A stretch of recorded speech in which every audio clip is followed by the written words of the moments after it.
Olá, minha gente, bem-vindo à live da Trattori. Essa é a sua tradicional live de quintas-feiras, 3h30 da tarde, que a Trattori faz para discutir assuntos relacionados aos negócios da música. Então, essa é uma live que a gente sempre faz, e os temas são sempre esses.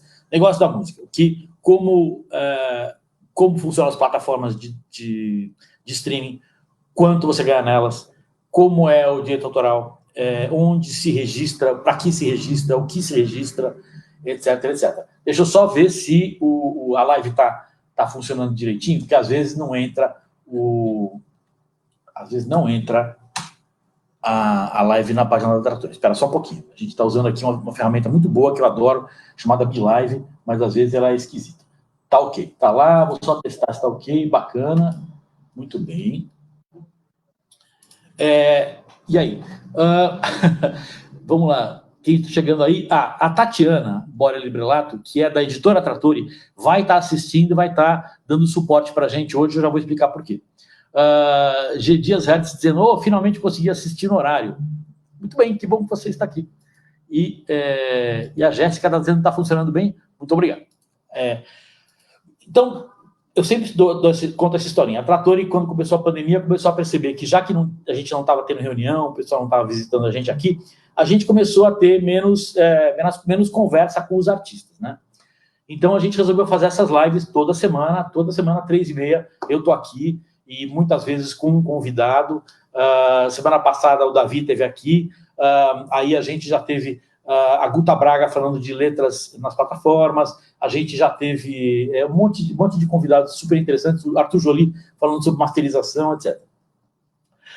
Começamos fazendo tema livre, então pessoas perguntavam o que queriam, e agora a gente está fechando, mais ou menos, fechando num tema por live. É uma live de meia hora, vai até as 4. Vocês podem jogar qualquer pergunta, mas o tema hoje é direito autoral, focado principalmente na questão do domínio público e liberação de direitos. Então, a gente recebe muita pergunta sobre isso.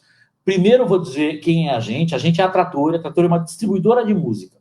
A gente é uma empresa que já tem 18 anos, começou como uma empresa de distribuição de discos físicos. Aí, como o mundo foi ficando mais digital, a gente foi ficando mais digital também, e a gente hoje é praticamente uma distribuidora digital. A gente tem ainda 10% de faturamento dos discos físicos, CD, vinil, cassete, tem algumas cassetes em catálogo, mas principalmente 90% do faturamento da gente e dos músicos vem das plataformas de streaming. Mais gente dando oi, a Elô Tavares falando oi, boa tarde a todos, boa tarde, Elô. Pio Lobato, como funcionam os direitos autorais de música de povos originários, como indígenas ou quilombolas? Essa eu vou deixar para Tati responder. Eu vou começar a questão e eu vou entrar na questão do direito autoral também e na questão do domínio público, mas eu, sinceramente, essa questão eu não sei. Eu vou pedir para a Tati dar uma pesquisada e responder por escrito aqui. Então, por que essa questão é importante?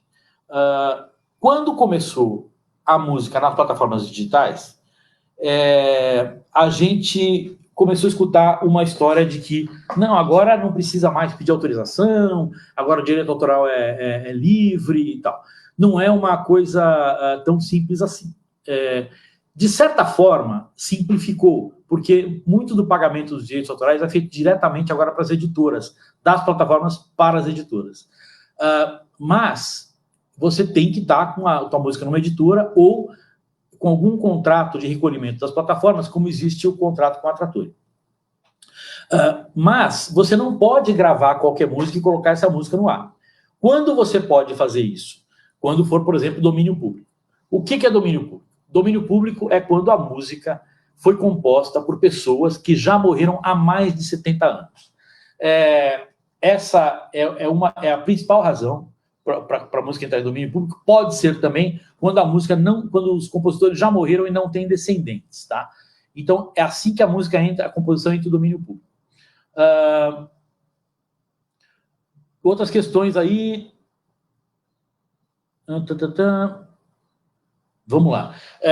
Já entro nessa. Então, essa é a única maneira que você não precisa da autorização do compositor para gravar uma música. Eu quero gravar uma música do Chico Buarque e colocar essa música nas plataformas.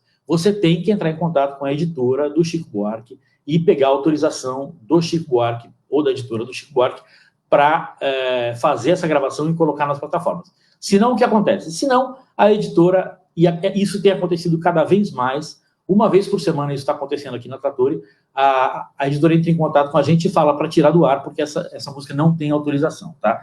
Então, isso está acontecendo muito, isso está acontecendo demais em live também.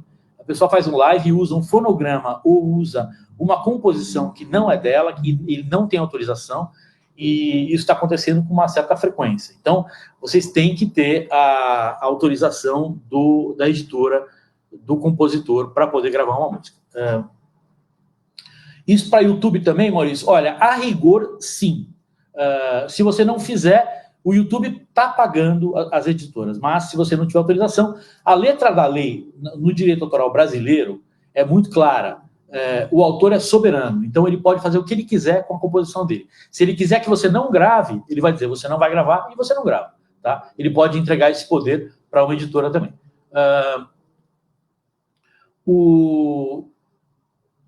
Vamos dar uma olhadinha nas perguntas. Jéssica, tenho músicas lançadas pela Trattori, hoje em dia emito meu próprio SRC, mas ainda não registrei de outra maneira. Biblioteca Nacional é o caminho mais seguro? Vamos lá, essa é uma pergunta super comum, a gente fez uma live praticamente sobre isso. Existe um texto no blog da Trattori sobre isso, e é muito importante. Você não precisa proteger a sua composição se ela já está à venda nas plataformas digitais, tá? O fato da sua música estar nas plataformas já é uma prova da data que ela foi colocada no ar. Então, a Biblioteca Nacional nada mais é que um tipo de cartório, nesse sentido, que vai registrar a sua música e carimbar uma data nela, dizendo que foi a primeira vez que eles viram esse documento, essa letra ou essa partitura, tá?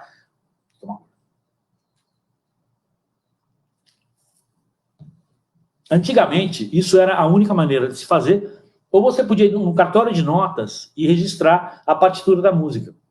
Isso se fazia também. Era mais caro do que mandar na Biblioteca Nacional, mas era um jeito de fazer. A única coisa que isso serve é para provar que você foi a primeira pessoa a registrar até aquela música. Né?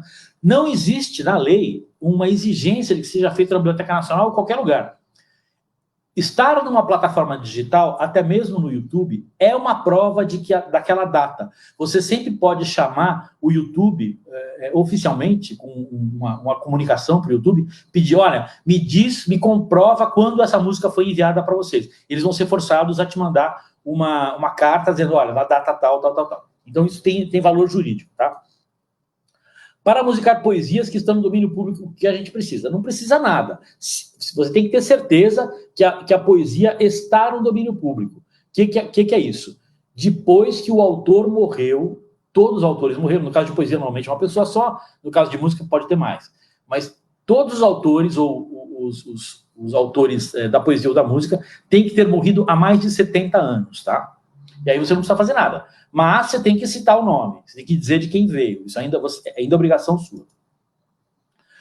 O Éder Barros, que trabalha aqui na liberação de direitos autorais, ele tá aqui, ele faz o trabalho de, quando alguém precisa, de liberar o direito autoral para a pessoa, de pedir as autorizações dos compositores. Tá te respondendo G. Dias. Maurício Pinto, olha, gostaria de entender mais sobre as remunerações provenientes de YouTube. Isso foge um pouquinho do assunto de agora, eu retomo isso aí no final da live, tá? Outra dúvida, se eu quiser usar uma frase gravada de alguém, por exemplo, uma frase dada numa entrevista ou algo assim, mas usando o áudio mesmo, tá? Isso é outra questão. Aí nós estamos falando não da composição, nós estamos falando do fonograma, da gravação, além do direito de composição. Então, aí é uma outra questão. Aí você está falando de sampling. Você está sampleando um outro áudio. Aí é uma questão muito diferente. Você tem que ter autorização não só do autor, mas também do dono daquela gravação. Vamos dizer que seja o Jornal Nacional. Aí você tem que entrar em contato com a Rede Globo e pedir uma autorização para usar um trecho do Jornal Nacional sampleado na tua música. No caso de música, se você quiser samplear uma música, você tem que entrar em contato com o compositor da música e com o dono do fonograma, que muitas vezes é uma gravadora. Se você quiser samplear, você tem que fazer isso. Ah, mas eu quero samplear uma coisa que está em domínio público. Ótimo. O que é o fonograma entrar em domínio público? A gente já viu que a composição entra em domínio público quando os autores morreram há mais de 70 anos, todos eles, ou não, eles morreram e não têm herdeiros, tá? No caso do fonograma ou da gravação, ela entra em domínio público no Brasil 70 anos após a fixação, tá? Então, primeira vez que foi gravado e saiu o disco para vender, 70 anos depois, ela já está em domínio público. Então, se você quiser ampliar gravações originais do Noel Rosa, cantando música só dele, sem parceiros, por quê? Porque ele já morreu há mais de 70 anos, parceiro não sei. Ele morreu há mais de 70 anos, as gravações dele, portanto, já estão fixadas há mais de 70 anos, e as composições também já estão em domínio público. Então, se você quiser pegar uma gravação do Noel Rosa e usar como sampling, você pode, não precisa pedir autorização para ninguém. Se tiver uma gravação qualquer, tem que descobrir quem é o dono daquela gravação e pedir autorização para ele, o elo. Paulo Vinícius. Vejo o pessoal criando novas músicas já colocando no Instagram, mas no Instagram não aparece a data da postagem. Isso vale para lá também? Desculpa, Paulo, não entendi. Criando música nova no Instagram. Ah, sim. Vale. Você não tem a data da postagem, mas o Instagram em si, internamente, ele tem. Você consegue fazer uma auditoria lá dentro e mandar para eles aquele link e falar, olha, o juiz não sei o que mandou você avisar, você notificar qual foi a data que aquele post foi feito, tá? Eles internamente eles têm isso. Então você pode, a princípio, pedir. A menos que o Instagram não tenha nem internamente a data. Eu acho difícil. Mas... Paulo Vinícius, falando sobre o SRC, como alguém perguntou anteriormente. Não, isso não tem a ver com o SRC. Espera um pouquinho, gente, não confunde as coisas.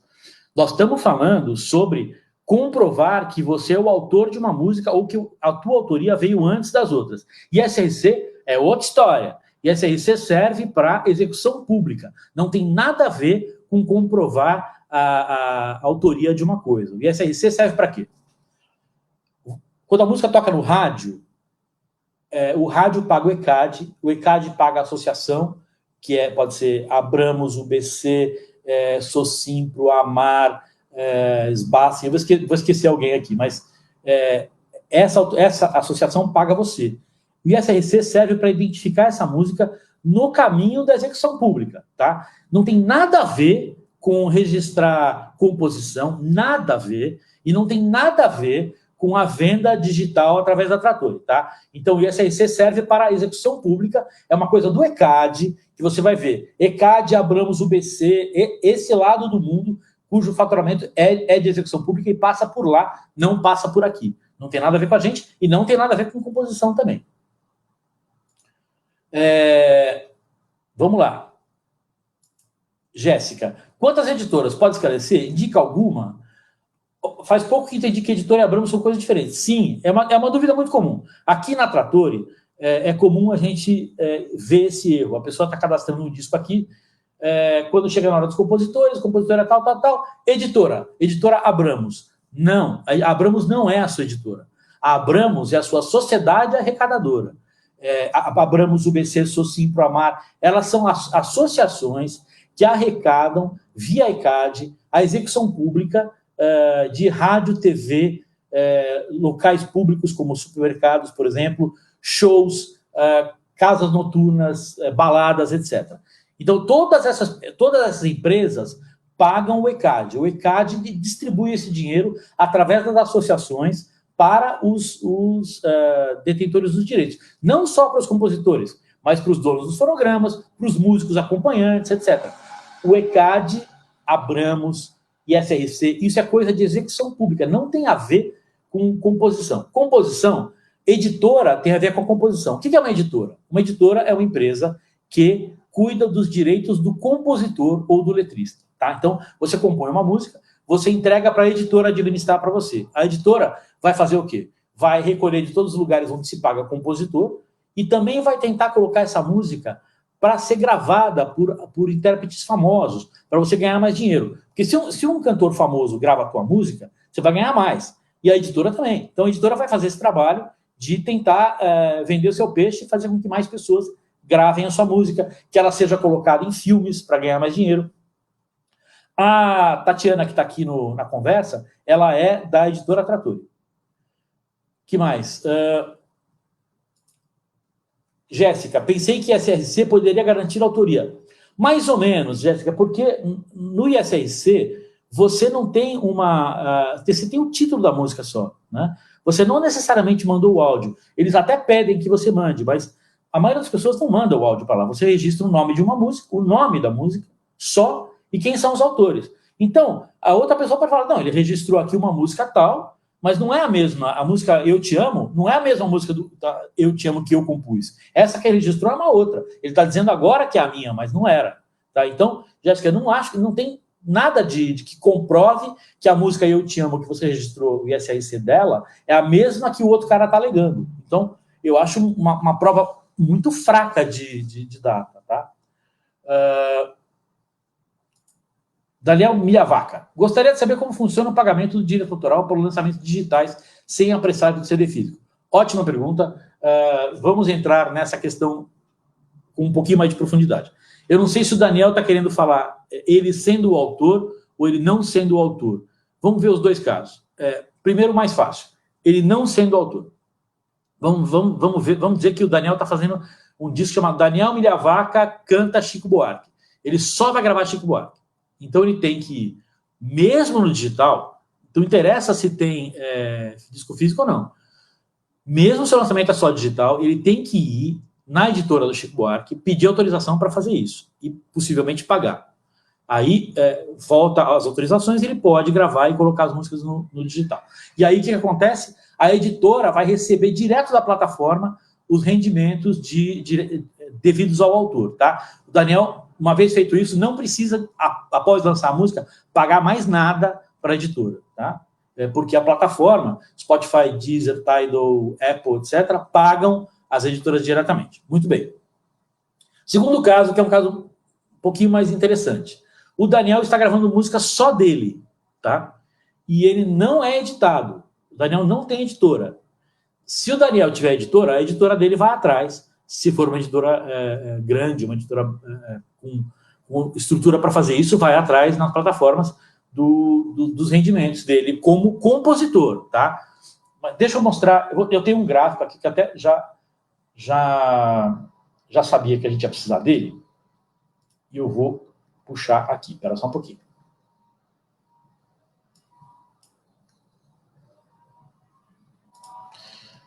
Vou mostrar a tela aqui. A tela... Slideshow. Muito bem. Deixa eu colocar... Então,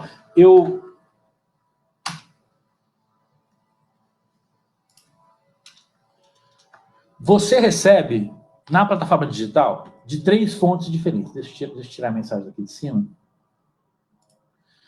Tem 3 fontes que você recebe no digital.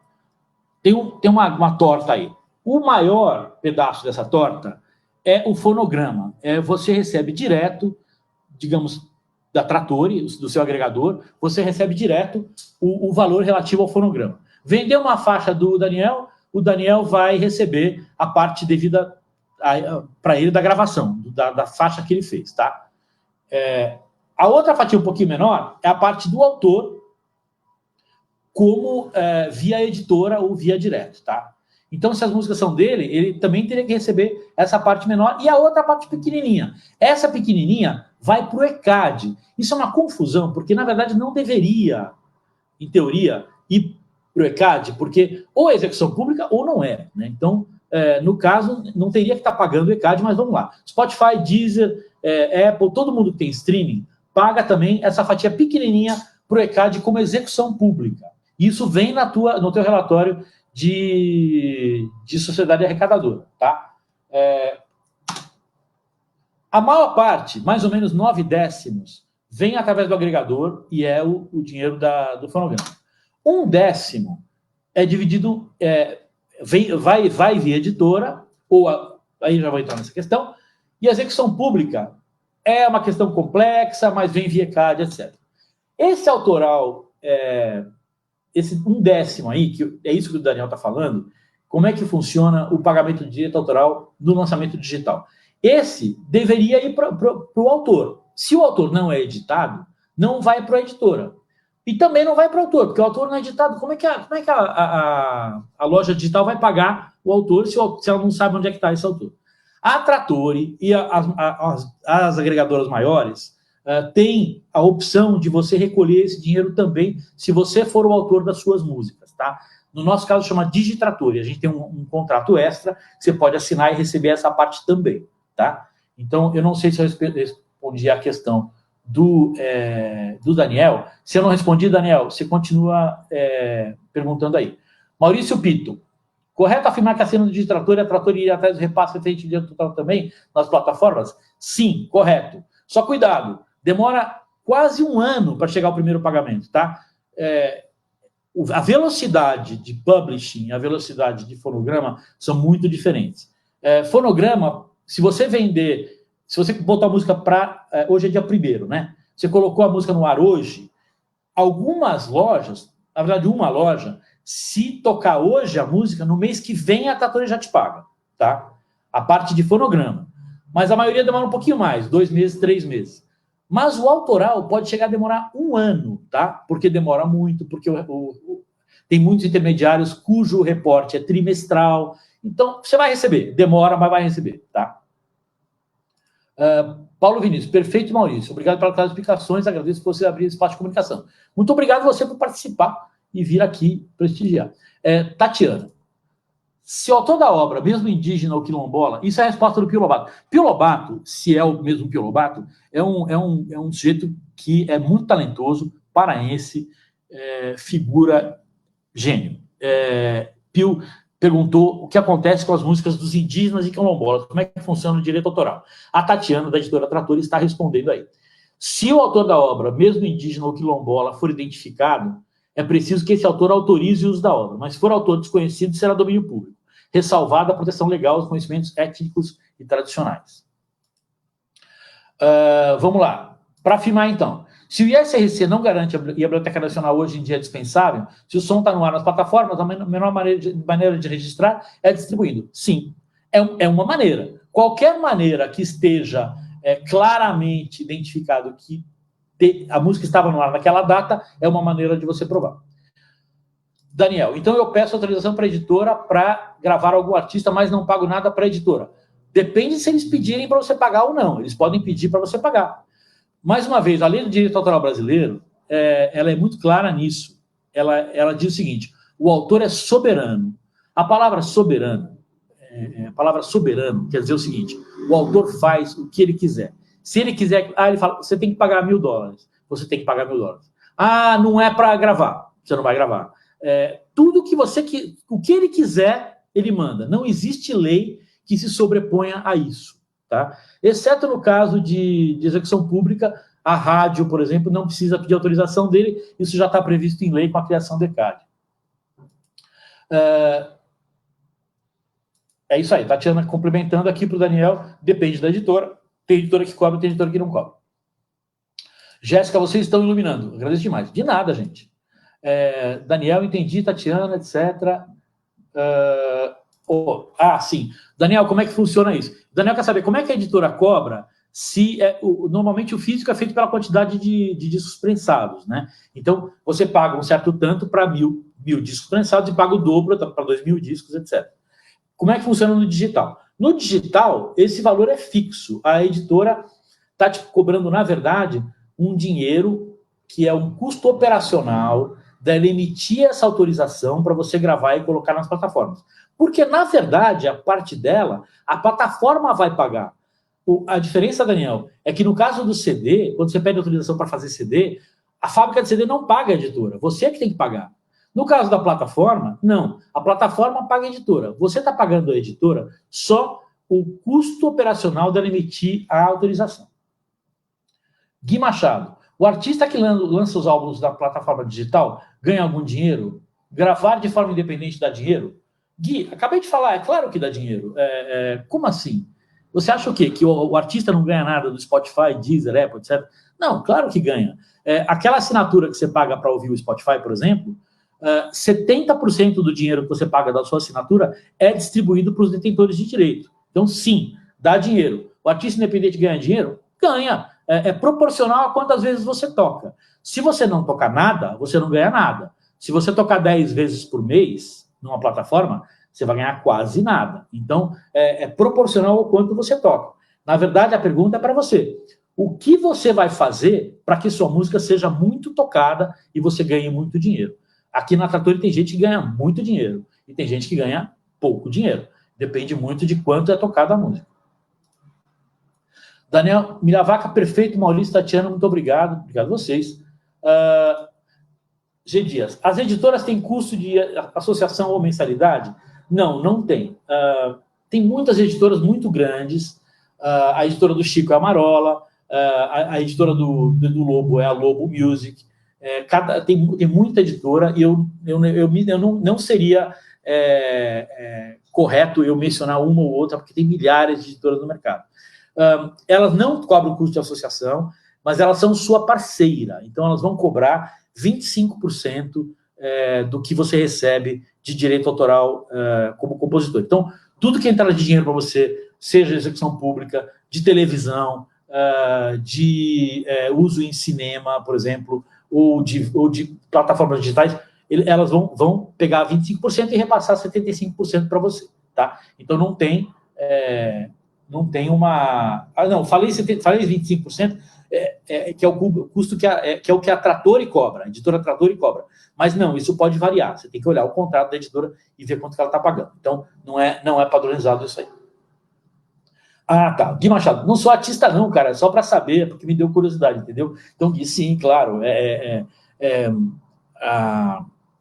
Isso é uma questão até recorrente e até um pouco, às vezes a gente vê um pouco de desinformação nisso aí. O pessoal fala, o Spotify não paga ninguém. Meu, o Spotify está repassando 70% do que entra, eles ficam com 30%, é verdade, é o lucro deles. 70% vai para fora, vai para frente, vai para o próximo da cadeia. Aí, às vezes, uma gravadora tem um contrato muito, muito ruim com o seu artista e o artista não ganha nada porque a gravadora bota no bolso. Às vezes, a Trattori, por exemplo, está direto com artistas. Então, o que chega para a gente tira o nosso FII e repassa para o artista, já está na mão do artista. Tá? Então, não acredite muito nessa balela, não. As plataformas repassam a parte do leão para os detentores de direito, para os criadores. Tá? Se os criadores estão ganhando pouco, ou é porque o cara está tocando pouco, ou é porque ele tem um contrato com alguém no meio do caminho que é meio leonino. G. Dias, obrigado. Marcelo Carvalho, chegando agora. Como fica as lives? Ótima pergunta, Marcelo. As lives, você tem que pedir autorização para o Facebook ou YouTube, etc. Mentira. Você tem que pedir autorização para as editoras, por exemplo, para poder tocar no YouTube, etc, etc. Uma coisa que está acontecendo com uma certa frequência não é nem o caso de editora, é quando a pessoa toca um fonograma que está distribuído. Fonograma, o que é? A gravação. A pessoa vai ser DJ e toca uma música na live dela, ou toca uma base na live dela. O Facebook / YouTube identifica isso, vê que é uma gravação conhecida e bloqueia isso aí. Então, a live é cortada no ato. Tá? Para resolver isso, mas às vezes é o teu disco. Para resolver isso, a Trattori, o agregador, tem que comunicar o Facebook ou o YouTube, não sei o quê, de antemão, avisando que vai ter isso aí e que a música é de propriedade sua para fazer o tal do whitelisting. Aí você pode fazer com segurança. Tá? G. Dias, essa é a última pergunta, que a gente está chegando na meia hora e nosso pessoal de redes sociais não deixa a gente passar de meia hora. E a Digitrator, esse trabalho que você faz hoje de colocar a composição para as pessoas gravar? Não. Isso não é Digitrator. Isso é trabalho de uma editora. G. Dias, para você fazer isso, você tem que achar uma editora que esteja interessada no teu trabalho, interessada em negociar tuas músicas para os outros gravarem, tá?